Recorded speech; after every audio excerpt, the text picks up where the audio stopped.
सर्वाधिक महत्वपूर्ण शासक एवं पहले शासक जिन्होंने साम्राज्य का न केवल निर्माण किया अपितु बड़े साम्राज्य के ऊपर शासन किया, तो यह नाम है बिम्बिसार, जो हर्यक वंश का संस्थापक था एवं मगध को मगध बनाने वाला शासक था। आइए शुरुआत करते हैं।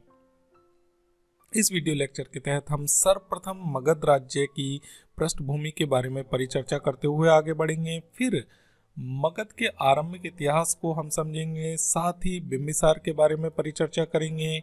फिर हम ये देखेंगे कि बिम्बिसार ने किस तरीके से वैवाहिक संबंधों के माध्यम से मगध राज्य को अन्य राज्यों के साथ जोड़कर न केवल सीमा के दृष्टिकोण से सुरक्षित किया अपितु उसका क्षेत्रफल भी विस्तृत किया, और उसकी इस कूटनीति को हम समझने का प्रयास करेंगे। फिर हम ये देखेंगे कि उसने अंग राज्य को या अंग महाजनपद को किस प्रकार जीता। फिर हम अंत में यह भी देखने का प्रयास करेंगे कि उसके मगध साम्राज्य का उसने किस तरीके से प्रशासनिक गतिविधियों को संचालित किया, जिसमें सैन्य संचालन से लेकर मंत्री परिषद एवं राजस्व व्यवस्था तीनों के बारे में हम परिचर्चा करेंगे। और साथ में हम ये देखेंगे कि भारतीय इतिहास के पहले शासक बिम्बिसार का किस तरीके से अंत होता है। आइए इन सभी बिंदुओं के बारे में विस्तृत परिचर्चा करते हुए हम बिम्बिसार के बारे में और अधिक जानकारी विस्तृत रूप से प्राप्त करते हैं। मगध का आरंभिक इतिहास। मगध का उल्लेख पहली बार हमें चारों वेदों में से अंतिम वेद अथर्ववेद में मिलता है। मगध के प्राचीन इतिहास की रूपरेखा हमें बुद्ध ग्रंथों में, महाभारत एवं पुराणों में भी मिलती है। पुराणों के अनुसार मगध का सबसे प्राचीनतम राजवंश बृहद्रथ वंश था। महाभारत में पुराणों के अनुसार जरासंध के पिता तथा चेदिराज बसु के पुत्र बृहद्रथ ने बृहद्रथ वंश की स्थापना की एवं भगवान बुद्ध के पूर्व बृहद्रथ तथा जरासंध यहाँ के प्रतिष्ठित और महत्वपूर्ण शासकों के रूप में ख्याति प्राप्त थे। जरासंध ने काशी, कौशल, चेदी, मालवा, विदेह, अंग, वंग, कलिंग, कश्मीर, गंधार के राजाओं को पराजित किया। इसके बाद यहाँ पर प्रद्योत वंश का शासन हुआ, जिसका अंत करके शिशुनाग ने अपने वंश की स्थापना की। शिशुनाग वंश के बाद यहाँ पर नंद वंश आया एवं बौद्ध ग्रंथ शिशुनाग वंश को कोई उल्लेख नहीं करते और प्रद्योत तथा उसके वंश को अवंती से संबंधित मानते हैं। इन ग्रंथों के अनुसार बिम्बिसार तथा उसके उत्तराधिकारी शिशुनाग के पूर्वगामी थे और अंत में नंदों ने शासन किया।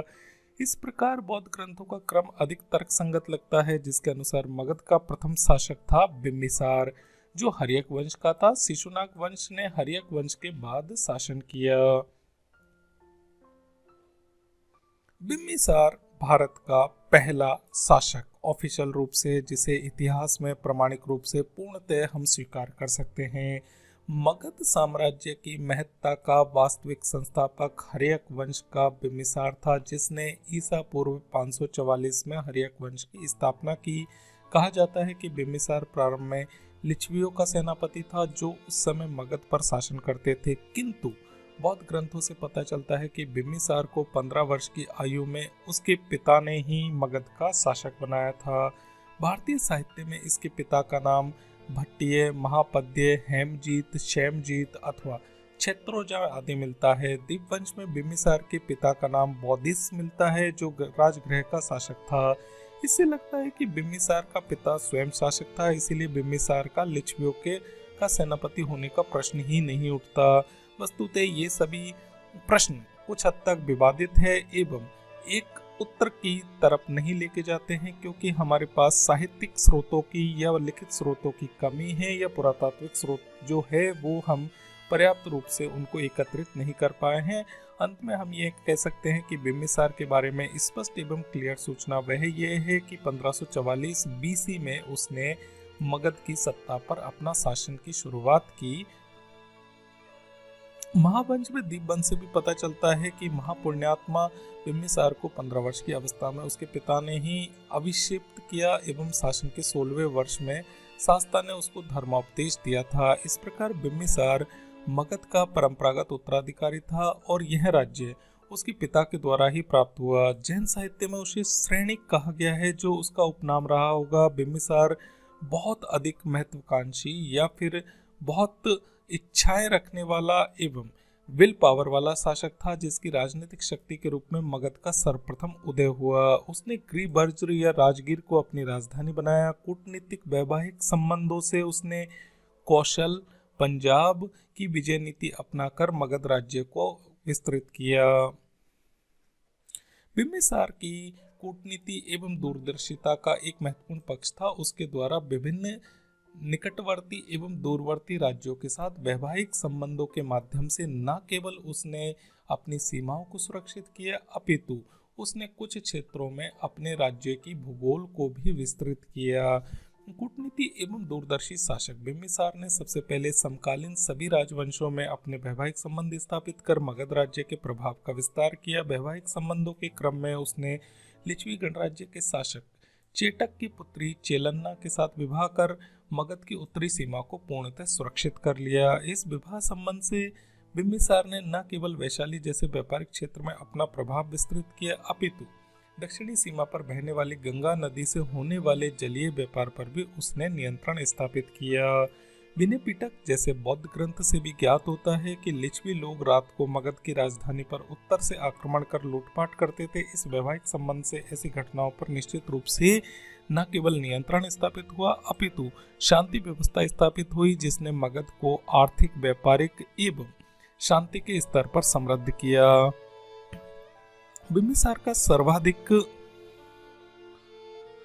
प्रिय महारानी कौशलाधिपति महाकौशल की कन्या एवं प्रसन्नजीत की बहन महाकौशला थी। इस वैवाहिक संबंध के फलस्वरूप उसे न केवल कौशल से मैत्री संबंध स्थापित हुआ, वरन 1 लाख की वार्षिक राजकीय राजस्व आमदनी वाला काशी जैसा समृद्ध क्षेत्र भी उसे दहेज में प्राप्त हुआ। इसके बाद उसने मद्र देश की राजकुमारी क्षेमा के साथ विवाह किया एवं मद्रों का सहयोग व समर्थन प्राप्त किया। बिम्बिसार की एक रानी वैदेही के बारे में भी सूचना मिलती है, जिसने बिम्बिसार की उस समय से सेवा शुरू की थी जब वह अपने पुत्र अजातशत्रु के द्वारा बंदी बना लिया गया था। महाभारत जैसे ग्रंथ से ज्ञात होता है कि बिम्बिसार की 500 रानियां थी। इससे ऐसा लगता है कि इन वैवाहिक संबंधों के अलावा उसने कुछ अन्य राज्यों के साथ भी वैवाहिक संबंध स्थापित किए। बिम्बिसार ने अवंती के शक्तिशाली राज्य चंड प्रद्योत के साथ मित्रतापूर्ण संबंध स्थापित किया और स्रोतों से पता चलता है कि जब एक बार प्रद्योत पांडु रोग से पीड़ित हो चुका था तो बिम्बिसार ने अपने राजवैद्य जीवक को उसकी चिकित्सा के लिए भेजा था।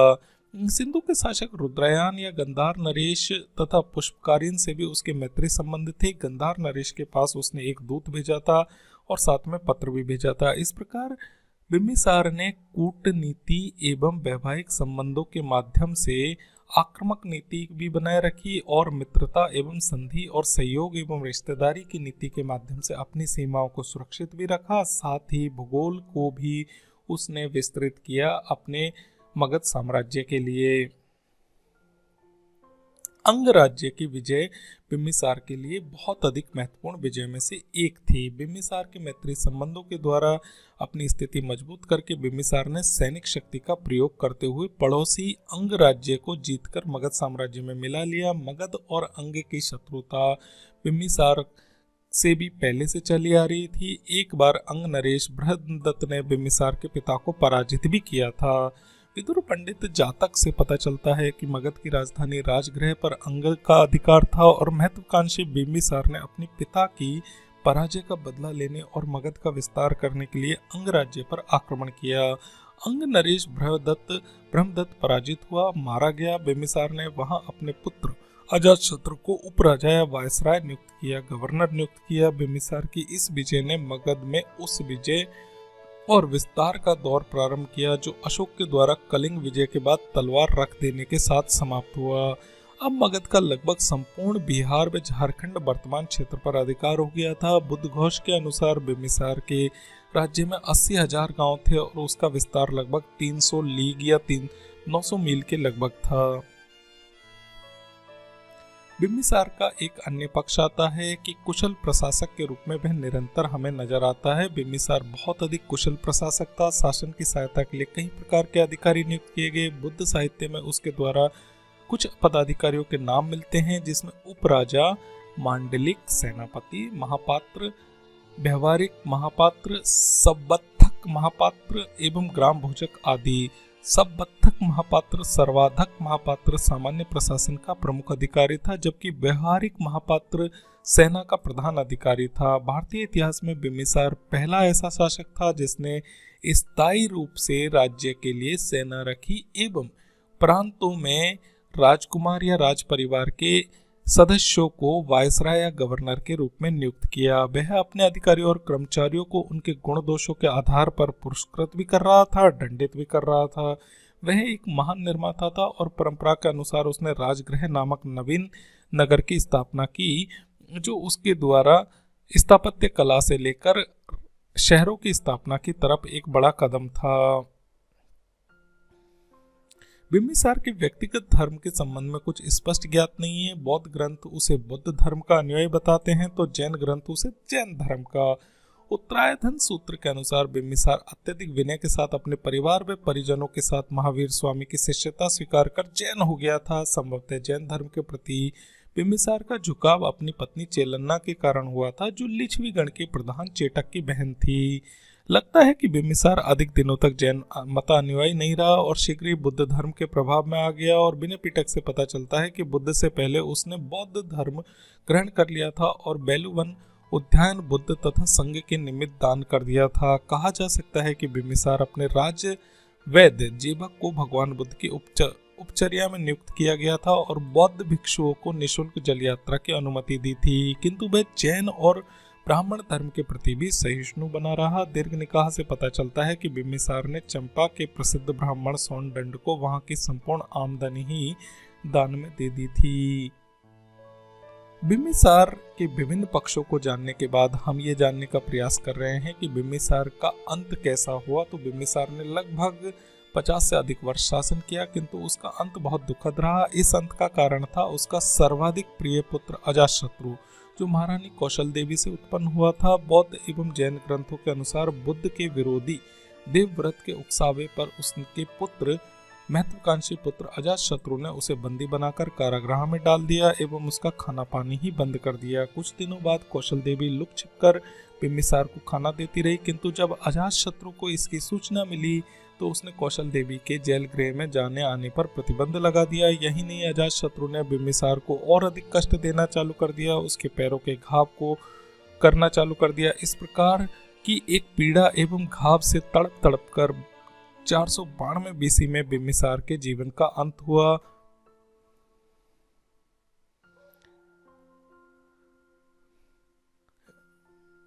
बौद्ध व जैन धर्म के अनुसार बुद्ध के विरोधी देवव्रत के उकसावे पर उसके महत्वाकांक्षी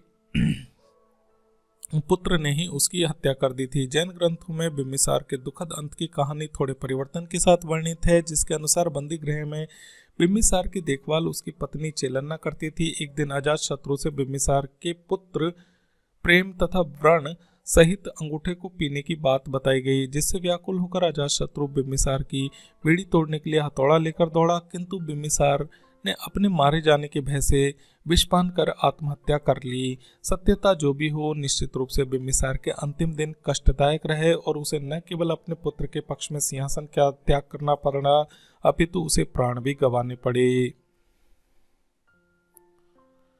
इस प्रकार हमने इस वीडियो लेक्चर के तहत प्राचीन भारतीय इतिहास के पहले सर्वाधिक विस्तृत क्षेत्र पर एवं साम्राज्य के निर्माणकर्ता बिम्बिसार के बारे में विस्तृत परिचर्चा की, उसके साम्राज्य विस्तार की नीति में वैवाहिक संबंधों के बारे में परिचर्चा की, प्रशासन के बारे में परिचर्चा की एवं अंत में उसके जीवन के अंत के बारे में परिचर्चा